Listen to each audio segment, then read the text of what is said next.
Not without value. నిన్ను నువ్వు సహజంగా అద్దంలో చూసుకునేది ఏమై ఉన్నావో అది కాదు. దేవుడు పైరూపాన్ని లక్ష్యం చేసేవాడు కాదు, కానీ దేవుడు మనము ఆత్మీయతలో ఏమై ఉన్నామో అది చూస్తున్నాడు. క్రీస్తుని సొంత రక్షకునిగా నువ్వు నేను అంగీకరించాము.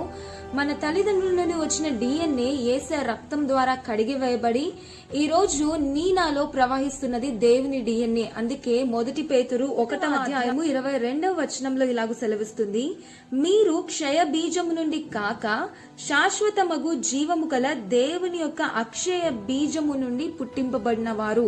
అయితే ఇంకా ఏ మాత్రము నువ్వు నా జీవితంలో ఆ సెల్ఫ్ డిప్రాక్టింగ్ థాట్స్ కానీ, ఐఎమ్ ఏ వర్త్లెస్, ఫెయిల్యూర్, లేకపోతే బర్డెన్స్ కానీ, లేకపోతే సూసైడల్ అటాక్స్ కానీ ఏదైతే నీ మైండ్ లో వస్తున్నాయో అప్పుడు నువ్వేం రిమైండ్ చేయాలంటే, నువ్వు ఏ మాత్రము ఇంకా నీ తల్లిదండ్రుల నుంచి వచ్చిన బీజము నుండి సృష్టింపబడిన దానివి కాదు, కానీ దేవుని యొక్క ఇమేజ్ లో, దేవుని స్వరూపంలో నువ్వు సృష్టింపబడ్డావు.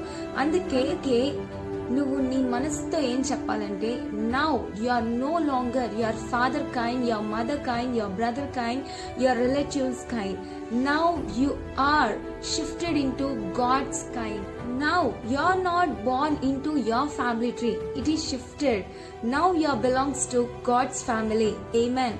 Now you will not have any heart problems, BP, sugar, thyroid, any generation. మా గ్రాండ్ ఫాదర్ కి, మా గ్రాండ్ మదర్ కి ఈ బాధ ఉండేది, ఈ డిసీజ్ ఉండేది, ఈ బీపీ ఉండేది, అందుకు నాకు వచ్చింది అని చెప్పడానికి లేదు. ఎందుకంటే ఈ రోజు నా జీవితము యేసే రక్తం ద్వారా కడగవేయబడి జీవమును మనలో ప్రవహిస్తుంది.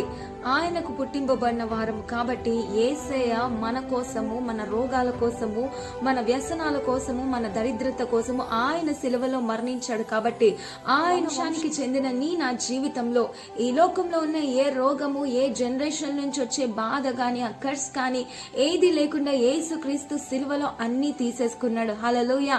Now your entrails, your DNA has been washed by the blood of Lamb. Now you are traced back only one generation, that is our Lord Jesus Christ.